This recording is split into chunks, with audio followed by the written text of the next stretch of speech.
नमस्कार प्रासंगिक प्रश्नले आपनालोকক आदरणी जनाइছোঁ निर्वाचनটো শেষ হলেই যেন ৰক্ষা বৰ আমনি লাগিছে বিশেষকৈ দিনক দিনে প্ৰধানমন্ত্ৰী মোদীৰ ভাষণবোৰ শুনিব নোৱাৰা হৈ আহিছে ক্ৰমান্বয়ে সেইবোৰ আগতকৈ বেছি বিখাক্ত আৰু আজব হৈ আহিব ধৰিছে তেওঁৰ শেহতীয়া তিনিটা ভাষণত তেওঁ সম্ভ্ৰম আৰু শালীনতাৰ সকলো সীমা যেন অতিক্ৰম কৰি গৈছে নিজৰ দেশৰ প্ৰধানমন্ত্ৰী এজনৰ বিষয়ে এনেকৈ ক'বলৈ ভাল নালাগে কিন্তু উপায় নাই ক'বই লাগিব আজি কেইদিনমান আগতে তেওঁ কৈছে যে তেওঁ সাধাৰণ মানুহৰ দৰে এক জৈৱিক প্ৰক্ৰিয়াৰ দ্বাৰা তেওঁৰ জন্ম হোৱা নাই এই বিষয়ে তেওঁ কোৱা কথাখিনি আপোনালোকে শুনি লওকচোন शायद ईश्वर ने ही मुझे किसी काम के लिए भेजा है किसी पर्पज के लिए भेजा है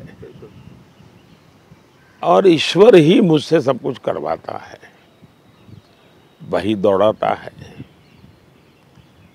वही पद देता है प्रतिष्ठा देता है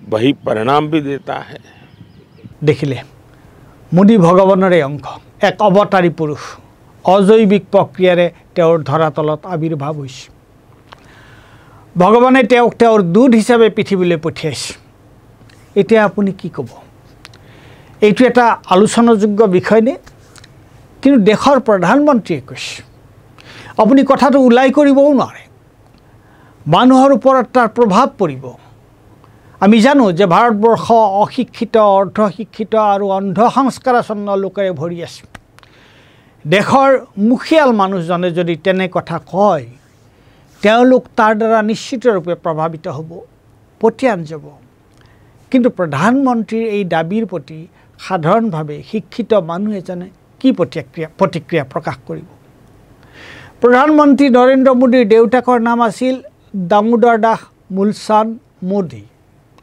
তেওঁৰ 1998 চনত মৃত্যু হৈছিল তেওঁৰ মাকৰ নাম আছিল হীৰাবান মোদী তেওঁৰ 2022 চনত 30 ডিচেম্বৰৰ দিনা তেওঁৰ মৃত্যু হৈছিল প্ৰধানমন্ত্ৰীৰ এখন পাছপোৰ্ট আছে তাত তেওঁৰ জন্মদিনটো উল্লেখ আছে প্ৰধানমন্ত্ৰীৰ পৰিয়ালত কোন কোন আছে আমি জানো তেনেহ'লে তেওঁ কিয় এনে অদ্ভুত কথা এটা কৈছে তাৰ এটাই ব্যাখ্যা হ'ব পাৰে তেওঁ নিজকে দৈবিক শক্তিৰ পৰা উদ্ভৱ হোৱা বুলি এই কাৰণেই কৈছে যাতে ভাৰতৰ অশিক্ষিত অৰ্ধশিক্ষিত আৰু অন্ধ সংস্কাৰাচ্ছন্ন লোকসকলে তেওঁৰ প্ৰতি অচলা ভক্তি প্ৰদৰ্শন কৰে আৰু তেওঁক সৰ্বশক্তিমান বুলি স্বীকাৰ কৰি লয় আৰু তেওঁ যি কৰে তেওঁলোকৰ ভালৰ কাৰণে কৰে বুলি মানি লয় মানে নৰেন্দ্ৰ মোদীয়ে কেতিয়াও কোনো ভুল কৰিব নোৱাৰে কিয়নো তেওঁ মানৱ নহয় অতি মানৱ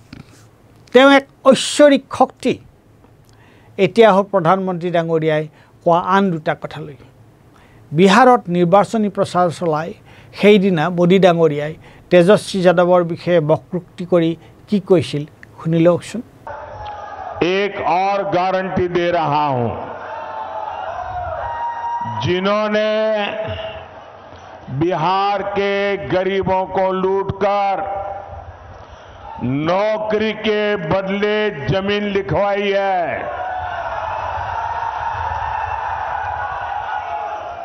कान खोल के सुन लो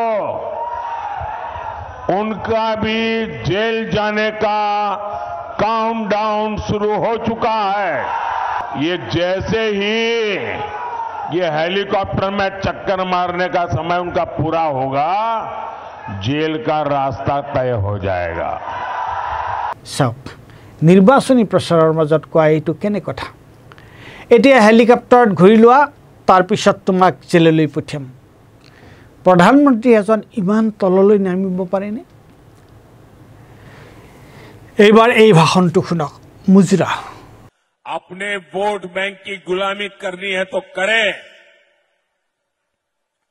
उनको वहां जाके मुजरा करना है तो भी करें ৰাজ দৰবাৰত বা সামন্ত প্ৰভুসকলৰ আন্দৰমহলত বাইজীবোৰে ৰজাৰ বা সামন্ত প্ৰভুৰ মনোৰঞ্জনৰ বাবে পইচা লৈ কৰা নৃত্যক মুজৰা বোলে প্ৰধানমন্ত্ৰীয়ে বিৰোধী নিৰ্বাচনী প্ৰচাৰক তেওঁলোকে ভোট বুটলিবলৈ মুজৰা কৰা বুলি কৈছে ইয়াৰ আগতেও তেওঁ হিন্দুৰ সম্পত্তি কংগ্ৰেছে বেছি সন্তান জন্ম দিয়া আৰু অনুপ্ৰৱেশকাৰী মুছলমানক গতাই দিব বুলি কৈছিল। হিন্দু মহিলাৰ মংগলসূত্ৰৰ কথা কৈছিল, মহৰ কথা কৈছিল। প্ৰথম পৰ্যায়ৰ ভোট গ্ৰহণৰ পিছত প্ৰধানমন্ত্ৰীয়ে কিয় এনে কথা ক'বলৈ আৰম্ভ কৰিছে? যোৱা 10 বছৰত তেওঁ কি কৰিলে? জনসাধাৰণক তাৰ খতিয়ান দি ভোট বিচৰাৰ সলনি তেওঁ বিৰোধীৰ বিষয়ে এনে বিষাক্ত কথা কৈ জনসাধাৰণৰ পৰা কিয় ভোট বিচাৰিছে? হলঠেকত পৰিলে বা হতাশাত ভুগিলে মানুহে যিকোনো কথা কয়। প্ৰধানমন্ত্ৰী মোদীৰো তেনে এটা অৱস্থা হৈছে নেকি? সকলো শিক্ষিত আৰু সচেতন লোকে প্ৰধানমন্ত্ৰীয়ে কোৱা কথা আৰু তেওঁ ব্যৱহাৰ কৰা ভাষাক একমুখে গৰিহণা দিছে। সেইটো ডাঙৰ কথা নহয়, কিন্তু ডাঙৰ কথা হ'ল প্ৰধানমন্ত্ৰীৰ এই কথাবোৰ সম্পৰ্কে তেওঁৰ দলৰ মানুহবোৰে বা তেওঁৰ মন্ত্ৰীসকলে, ৰাজনাথ সিং বা নীতিন গাডকাৰীয়ে কি ভাবে? কি তেওঁলোকেও মোদীক অৱতাৰী পুৰুষ বুলি ভাবে নেকি? আৰু মোদীয়ে তেজস্বী যাদৱ সম্পৰ্কে কোৱা কথা, মুজৰা, এইবোৰ কথা তেওঁলোকে সমৰ্থন কৰেনে? নে বিজেপি দল বুলি একো নাই, মোদীয়ে সকলো? বৰ বিপজ্জনক কথা। আৰু মোদীয়ে নিজকে ঈশ্বৰবংশী বুলি কোৱা কথাটোৰ দ্বাৰা তেওঁ ভাৰতৰ সংবিধান উলংঘন কৰা নাইনে?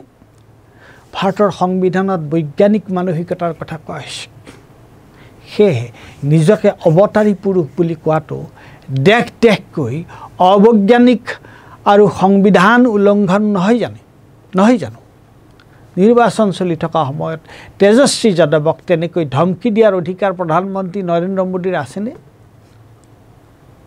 বা বিৰোধীক মুজৰা কৰা বুলি কোৱাৰ অধিকাৰ তেওঁৰ আছেনে? এই ক্ষেত্ৰত ভাৰতৰ নিৰ্বাচন আয়োগৰ কৰিবলগীয়া একো নাই নেকি? এইবোৰ নিৰ্বাচনী আচৰণবিধিৰ উলংঘন হয় নে নহয়? এইবোৰ দেখি শুনিও নিৰ্বাচন আয়োগ কিয় মনে মনে আছে? নিৰ্বাচন আয়োগে নিজৰ পদমৰ্যাদা আৰু কিমান তললৈ নিব? আৰু নিৰ্বাচন আয়োগে যদি এইবোৰ দেখিও নেদেখাৰ ভাও জুৰি আছে, তেওঁলোকৰ হুঁচ আনিবলৈ উচ্চতম ন্যায়ালয়ে একো এটা নকৰিবনে? সাধাৰণ শিক্ষিত সমাজৰ বাহিৰে নিৰ্বাচন আয়োগ বা উচ্চ ন্যায়ালয়ে এই বিষয়ে কিয় একো কোৱা নাই? মোদীয়েতো ভুল কৰিছেই। মোদীৰ এই ভুলৰ বাবে মোদীৰ লগতে ভাৰতীয় জনতা পাৰ্টিও জগৰীয়া। কিন্তু এই বিষয়ে তেওঁলোকে একো কোৱা নাই। তাৰ পিছৰ জগৰীয়া হ'ল নিৰ্বাচন আয়োগ। কিন্তু তেওঁলোকে মোদীক এতিয়ালৈ এই বিষয়ে জবাবদিহি কৰা নাই। আৰু নিৰ্বাচন আয়োগৰ নিৰ্লিপ্ত ভূমিকাৰ বাবে তেওঁলোকক জবাবদিহি নকৰাৰ বাবে জগৰীয়া উচ্চতম ন্যায়ালয়। কিন্তু সাংবিধানিক আৰু গণতান্ত্ৰিক প্ৰমূল্যৰ প্ৰতি অনুগত সকলো লোকেই এনে অনাচাৰৰ বিৰোধিতা কৰিবই লাগিব। ধন্যবাদ।